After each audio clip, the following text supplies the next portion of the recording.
morning guys, welcome back to my YouTube channel. Today our discussion topic is conversion of liquids into gas. First of all अगर आप मेरे channel पे नए हैं तो सबसे पहले मेरे चैनल को सब्सक्राइब कर दें, लाइक कर दें और शेयर कर दें। आज हम पढ़ेंगे conversion of liquids into gas, जिसको हम बोलते हैं melting point. Boiling point. Melting point हमने पहले डिस्कस कर लिया था, आज हम डिस्कस करेंगे बॉइलिंग पॉइंट। बॉइलिंग पॉइंट क्या होता है? एक ऐसा पॉइंट जिसमें जो सॉलिड है वो अपनी टर्म चेंज करके किस में कन्वर्ट हो जाता है? वेपर में। सॉलिड अब वेपर्स में कैसे जाएगा? हमने पहले पढ़ा कि मेल्ट होगा, मेल्ट होकर लिक्विड में जाएगा, लिक्विड के बाद वो जाएगा गैसियस फॉर्म में। इसको समझने के लिए भी मैंने आप लोगों के लिए एक छोटा सा बेसिक सा फ्लो चार्ट बनाया है, जिससे आप बहुत अच्छे से अंडरस्टैंड कर सकते हैं इस टॉपिक को। ये देखें स्टूडेंट्स, हमारे पास ये फ्लो चार्ट है, conversion of liquid into gases, कि हम कैसे कन्वर्ट करते हैं लिक्विड को गैसेस में।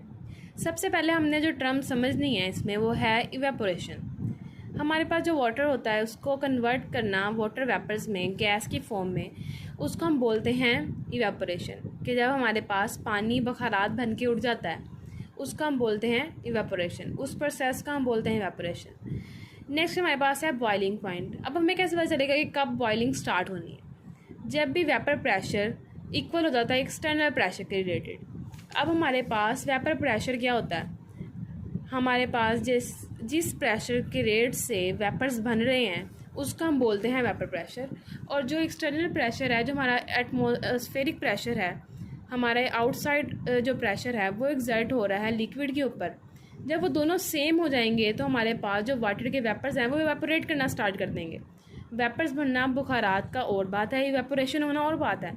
इवेपोरेशन होना है वो बात है जैसे कि हमारे पास जो पार्टिकल बन रहे हैं वेपर्स, वो आउटसाइड मूव करते जा रहे हैं। कब मूव करेंगे? जब एक्सटर्नल प्रेशर सेम हो जाएगा। एक सिंपल मैंने नीचे छोटी सी डायग्राम बताई है। हमने पढ़ा कि वाटर का जो मेल्टिंग पॉइंट है वो 100 सेल्सियस डिग्री है। हमने आइस को मेल्ट करने के लिए नीचे जो फ्लेम है ऑन कर दिया, बर्नर पे रख दिया। आइस कन्वर्ट हो गई 100 सेल्सियस पे वाटर के अंदर, ये मेल्ट हो गई। नेक्स्ट हमारे पास यहाँ पर आ गया, जैसे ये मेल्ट हुई देन फर्दर ये किस में कन्वर्ट हो गई? वेपर्स में। यहाँ पर जो हमारे पास नीचे हमने हीट बंद नहीं की, यहाँ पे हमारा 100 सेल्सियस टेम्परेचर हो गया था। लास्ट वीडियो में मैंने बताया था कि जब हमारे पास मेल्टिंग पॉइंट एक एग्जिस्ट हो जाए, हमने मेल्टिंग पॉइंट को अचीव कर लिया है, उसके बाद अगर हम हीट दे रहे हैं तो हमारे पास जो सब्सटेंस का टेम्परेचर वो इंक्रीज़ नहीं करेगा। क्या होगा कि जो उसके पार्टिकल्स हैं वो किस में बढ़ना शुरू हो जाएंगे? वेपर्स के अंदर चेंज होना शुरू हो जाएंगे। और वेपर्स के अंदर चेंज होकर जब वो बॉइलिंग पॉइंट तक पहुंच जाएंगे, ऐसा पॉइंट के वेपर्स का प्रेशर और आउटसाइड प्रेशर सेम होगा, तो वही इवेपोरेट कर देंगे, अपवर्ड की तरफ अपवर्ड मूव कर देंगे। आई होप कि आप लोगों को इस चार्ट की समझ आ गई होगी। नेक्स्ट हम बुक की रीडिंग करते हैं, उसके बाद आपको और क्लियर होता है। फ्रेंड्स, हमारे पास अभी टॉपिक है conversion of liquid into gas. सबसे पहले हम इसकी रीडिंग स्टार्ट करते हैं। The molecules of liquid keep on coming out from the surface of a liquid.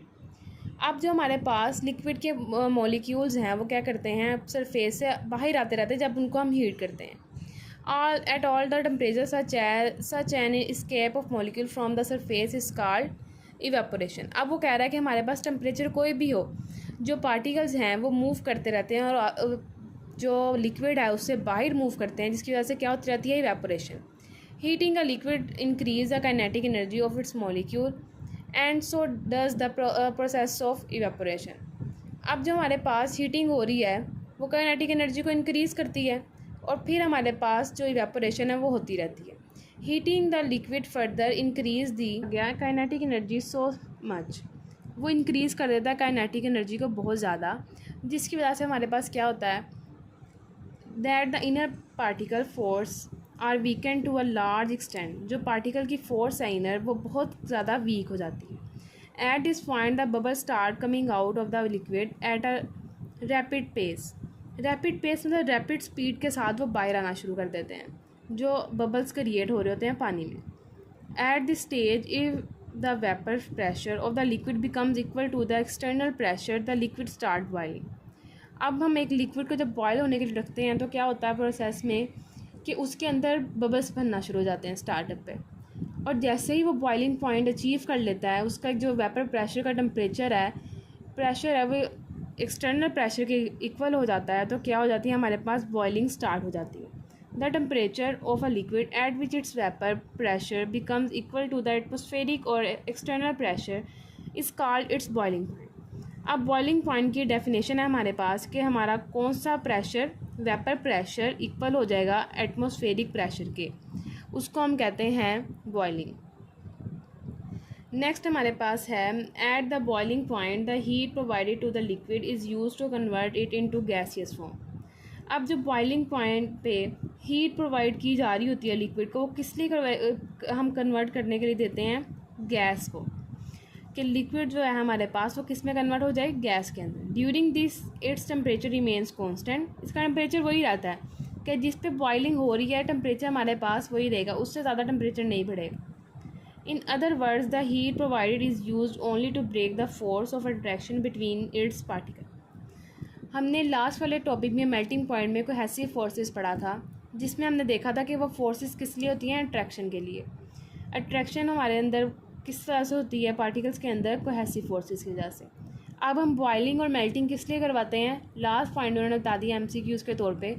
हमारे पास जो हीट है वो यूज़ करते हैं फोर्स ऑफ अट्रैक्शन को ख़त्म करने के लिए। आई होप सो स्टूडेंट्स कि आप लोगों को ये जो हमने पॉइंट पढ़े हैं आसानी से समझ आ गए होंगे।